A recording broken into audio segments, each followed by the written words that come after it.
नमस्कार। शिखर the top के daily current affairs के सीरीज़ में आप सभी का स्वागत है। आज का वीडियो आज के करंट अफेयर्स के प्रश्नों के साथ। पहला प्रश्न है हमारा, राष्ट्रीय प्रसारण दिवस किस दिन मनाया जाता है? तो इस प्रश्न का उत्तर है 23 जुलाई। 23 जुलाई को प्रत्येक वर्ष राष्ट्रीय प्रसारण दिवस मनाया जाता है। अगला प्रश्न है, हाल ही में रक्षा मंत्रालय ने किस बल के सभी 10 विभागों में महिला अधिकारियों को अस्थायी आयोग यानी पीसी द्वारा नियुक्त करने के लिए औपचारिक रूप से सरकारी मंजूरी पत्र जारी किया है? तो उत्तर है इसका भारतीय सेना।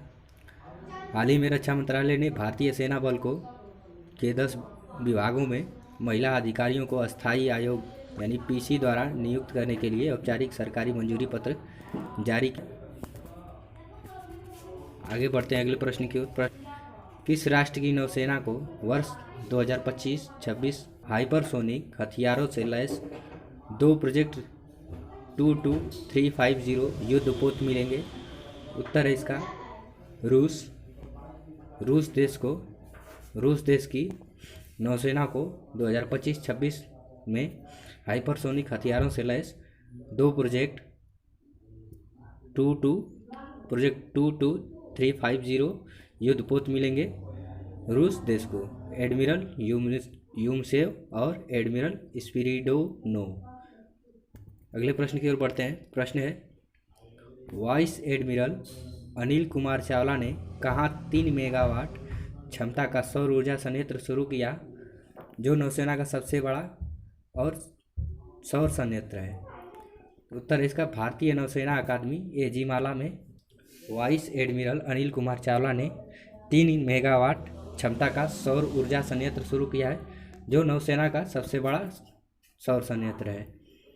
अगला प्रश्न है, दुनिया की रीफ प्रणाली में किए गए वैश्विक अध्ययन में जेम्स कुक यूनिवर्सिटी यानी JCU ऑस्ट्रेलिया के वैज्ञानिकों ने पाया है कि यह जल प्रणाली कार्यात्मक रूप से विलुप्त हो रहा है। तो इसका उत्तर है सार्क जल प्रणाली कार्यात्मक रूप से विलुप्त हो गया है।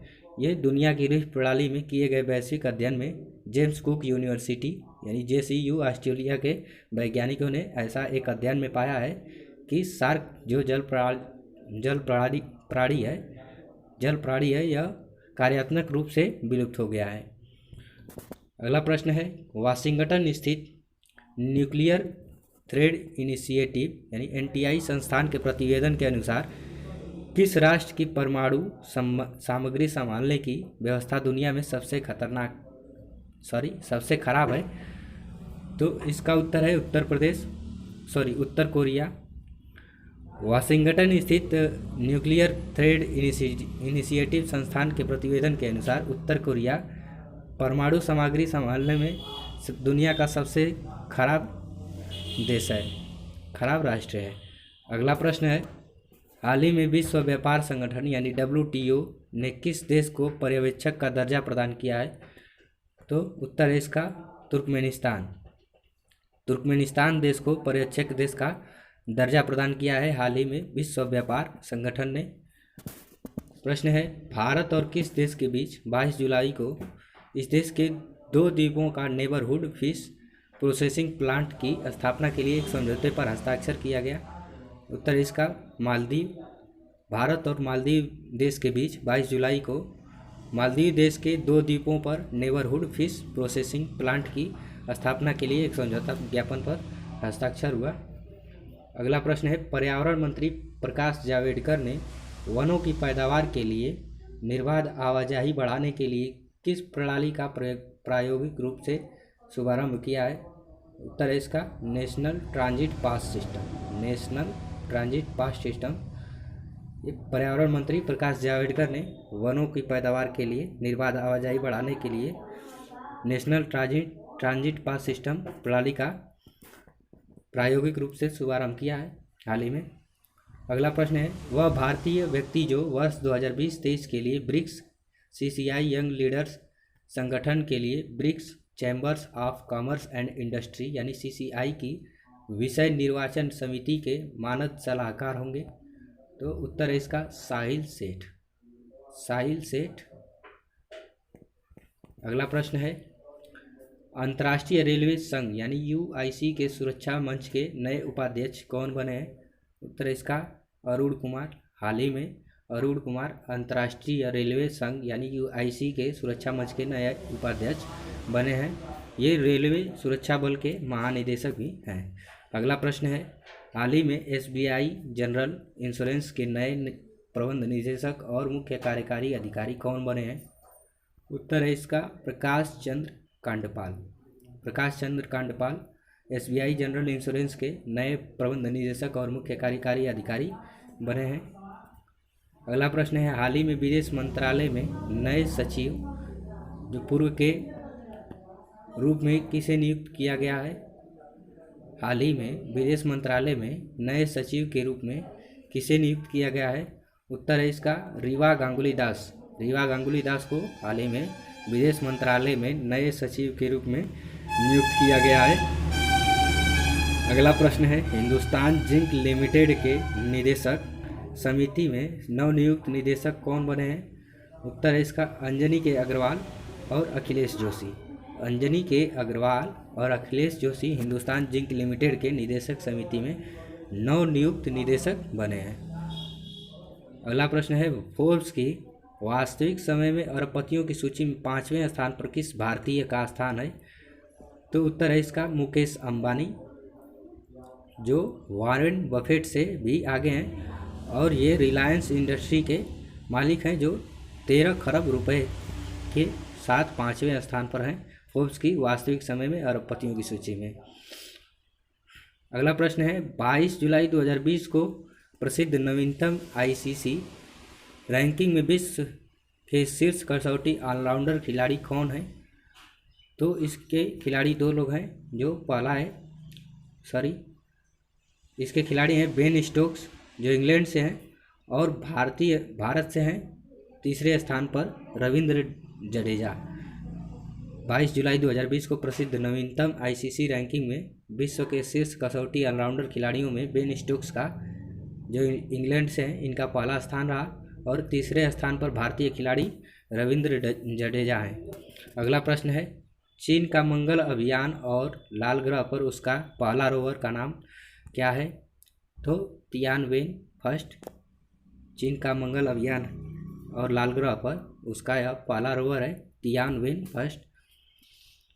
अब आज के सामान्य ज्ञान के प्रश्नों को देखते हैं, करंट अफेयर से संबंधित हैं जो। पहला प्रश्न है, 23 जुलाई 1927 को भारत में पहली बार कहाँ से रेडियो प्रसारण किया गया? उत्तर है इसका बॉम्बे से।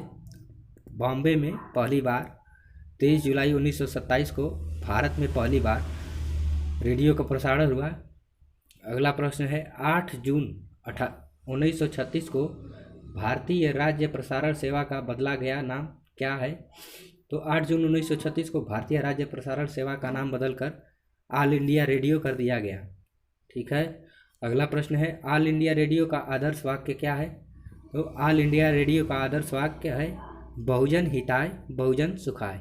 बहुजन हिताय बहुजन सुखाय ऑल इंडिया रेडियो का आदर्श वाक्य है। अगला प्रश्न है, G20 यानी ग्रुप ऑफ 20 की स्थापना कब हुई? तो उत्तर है इसका 26 सितंबर 1999 को। 26 सितंबर 1999 को ग्रुप ऑफ 20 की स्थापना हुई। दुनिया का दूसरा सबसे बड़ा जस्ता उत्पादक और भारत में जस्ता, शीशा और चांदी का सबसे बड़ा उत्पादक कौन सी कंपनी है? तो उत्तर है इसका हिंदुस्तान जिंक लिमिटेड। अनिल अग्रवाल के नेतृत्व में वेदांत लिमिटेड की सहायक कंपनी है ये हिंदुस्तान जिंक लिमिटेड। यह दुनिया का सबसे बड़ा जस्ता उत्पादक है और भारत में जस्ता, शीशा और चांदी का सबसे बड़ा उत्पादक है हिंदुस्तान जिंक लिमिटेड। अगला प्रश्न है, अंतर्राष्ट्रीय रेलवे संघ यानी यूआईसी की स्थापना कब हुई और इसका मुख्यालय कहाँ है? तो अंतर्राष्ट्रीय रेलवे संघ की स्थापना 17 अक्टूबर 1922 को हुई और अंतर्राष्ट्रीय रेलवे संघ का मुख्यालय पेरिस, फ्रांस में है। यानी यूआईसी की स्थापना 17 अक्टूबर 1922 को हुई और मुख्यालय पेरिस, फ्रांस में है। ये आज का हमारा अंतिम प्रश्न था। अब आज के अभ्यास प्रश्न को देखते हैं। इस प्रश्न का उत्तर कमेंट बॉक्स में देना न भूलें। प्रश्न है हमारा, ऑल इंडिया रेडियो यानी AIR की स्थापना कब हुई और इसका मुख्यालय कहाँ है? इसका मुख्यालय कहाँ है? पहला ऑप्शन है स्थापना 27 जुलाई 1928, मुख्यालय नई दिल्ली। दूसरा ऑप्शन है स्थापना 23 जुलाई 1927, मुख्यालय नई दिल्ली। तीसरा ऑप्शन है 24 जुलाई 1929, मुख्यालय नई दिल्ली। चौथा ऑप्शन है स्थापना 22 जुलाई 1926, मुख्यालय नई दिल्ली। इस प्रश्न का उत्तर विकल्प से देखकर, सही विकल्प देखकर कमेंट बॉक्स में देना ना भूलें। यदि आप आज के प्रश्नों को PDF रूप में प्राप्त करना चाहें तो नीचे डिस्क्रिप्शन में लिंक है, वहां से डाउनलोड करके पढ़ सकते हैं। धन्यवाद।